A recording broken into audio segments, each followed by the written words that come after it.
So now we'll wrap our stuff, but we need to basically texture it properly and can attach it together so we can have less seams, right? As you can see right here, it is different scales. All right, you can see it right here. We need to get as good as possible, squares.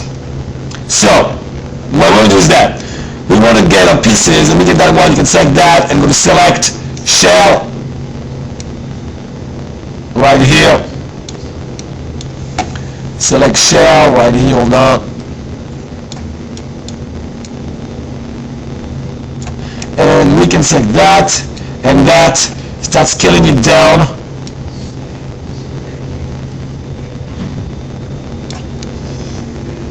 Let's select that one and let's start playing a little bit with it so you can start scaling to get the proper effect. Play both the top and the bottom at the same time, or do you mismatch? I try to get as close as possible, basically. What you have to remember is that there is, because this is a planar and there's almost overlapping, that distance right here is bigger than it is on the UV map here. That's why we have a stretching. So you need to go manually, basically, and grab those, for example, inside. You'll see. Square. Yeah, give me just a second. You understand what I'm doing it. And I'll scale it down. You'll see what happens. See, scaling becomes bigger. So then it's more similar to that one. Alright? And then you can go and you just have to basically check out your stuff. You can see them where they are located. See right here, you can see it. So now you right click and you select UVs. Not CVs, not vertex, UVs. UVs is the equivalent of a CV for texture. You can move it, it won't move the actual mesh. It will just move the texture. Got it, you guys? Okay? So let's say that one is ready to rock. We'll just move it right here. It's gotta be 0 to 1. 0 to 1 is where the checker shows. 0 is here, 1 is here, 0 is here, 1 is here. Alright? You need to have all your unwrap, UV map in that 0 and 1 here, or it's not seen by the engine. It doesn't get deeper than that. Alright? So I'm going to scale it down a little bit smaller. Is each of those black or white squares a pixel? No, they're checkers, dude. Okay. Nothing to do with pixels. Alright, you can use the hardware rendering to see better. Okay, now I'm going to do the side. I'm going to bring the other one next. That's the bottom, probably. The bottom looks okay. Shane, what's up? The bottom looks okay. I bring it right here. I'm going to scale it. It seems it's smaller, so I'm going to have to scale it down. So it's similar in size than that, which works for me. I'm going to do a little bit of switch on the rotation of it, so I can make it head to tail to gain some space on my texture. Oh, so your entire wrap thing has to all fit onto that? Yes, that's the trick. Remember, we talked about it in the rules. Then you get the texture on top of each other. Think about it. You're going to extract it. Think about what you're saying. Is that a problem then, or? Think about what you're saying. I mean, just on that screen right there, if it does. Yeah, think about what you're saying. If I put the bottom on top of the top, then the texture will show the top and the bottom the same. Think about it. Well, I want things to overlap a little bit. What? I'm just saying, like, with the overlap a little bit. No, it's not a problem technically, it is a problem visually, sir. Think about it. You're going to have a little bit of the top on the bottom. It takes like the So you might have It takes the color under, look at what I'm doing. It takes the color under the UV. So if you have the top, if you put both on top of each other, and you have the top picture right here, then the bottom will be at the top. I think it's something along the lines of that later we're planning on changing that tech. Yes, thing of course. Remember what I said, the checker is just for the scaling of the texture. We are going to replace it with your final texture at the end. Okay. Okay? Now let me go for the side.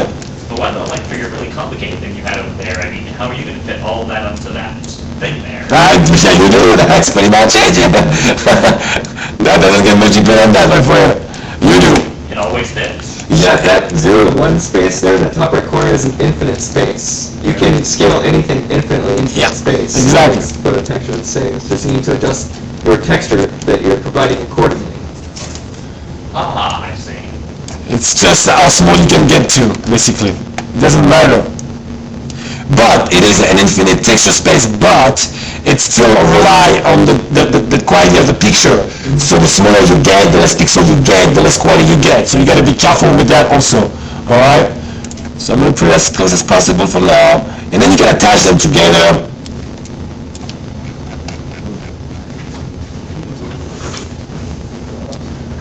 Like that one, for example, can be attached with the bottom one after. Well, and for just this reverse, I mean, just, What? I don't know, they just make they have their picture, then they have all the pieces already and then try to make the object out of that. Yeah, you can do it in reverse, but then that means that you need to go back and you need to Yeah, move it's- your individual like UVs around to get it to align, and so you have to like. Yeah, it's trickier than what you think. Yeah, It's a lot trickier than what it's you a lot think. harder. Yeah. A lot more time consuming, I but guess it's totally that, I just, possible. wondered. You see right now I'm putting them next to each other, as you can see, you guys, there's your map, and I can right click on it and say edge, for example, and see if those edge coincide, and they do. Then I can go to the sewing tool right here, sew them together right there. So then now I don't have any seams anymore right here, okay? And I might be able, you know, and that could give me some pretty good, no seam basically. And let me grab that, so I can scale a little bit to bring in the size. Natural seams to walk out. What? What sort of natural seams to walk out? I don't know the lock, you know. But yeah, you need to try to figure out, look, you know, natural seams basically right away. Yeah, I like it. Yeah, I like it. I'll change that after. So now that's what you do basically. You go to every part, one after the other, that you unwrapped, and you put them back together.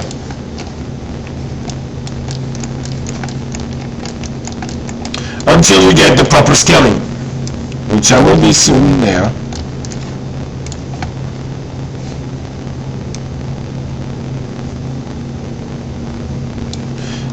Bless you. Geometry in this slot looks a lot cleaner than it did last time. Yeah, I did a little bit of cleaning up on it, because there was some situation with it big time. It seems, it's a little bit better, but it's still not there. I have a lot more, there's a lot more work to be done on it. Right. But it's not bad. I want to see where that edge goes.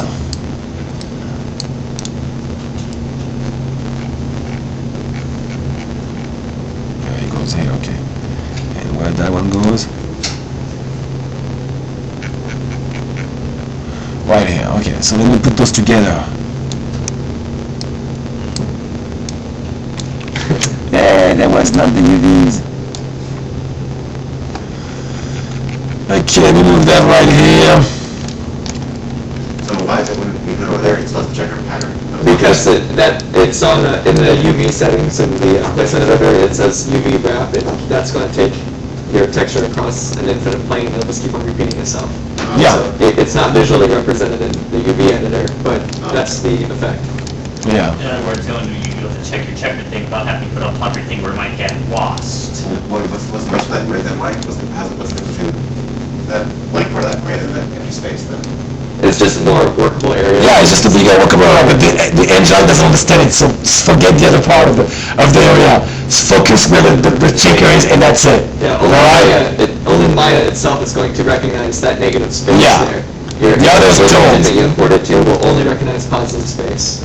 Well, positive from 0 to 1 anyway. Yes. So that's why, so don't even bother with the rest, just do that. Right, so I'm putting it back together, basically, those, all together, you guys.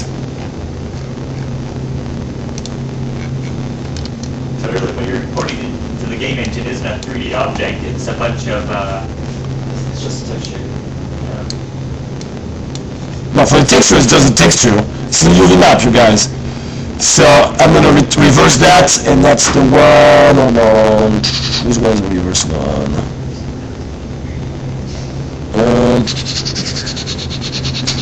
Where's the reverse tool? Right here.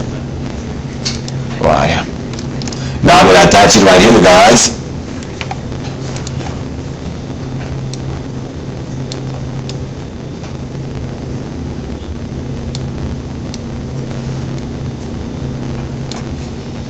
And put next right there.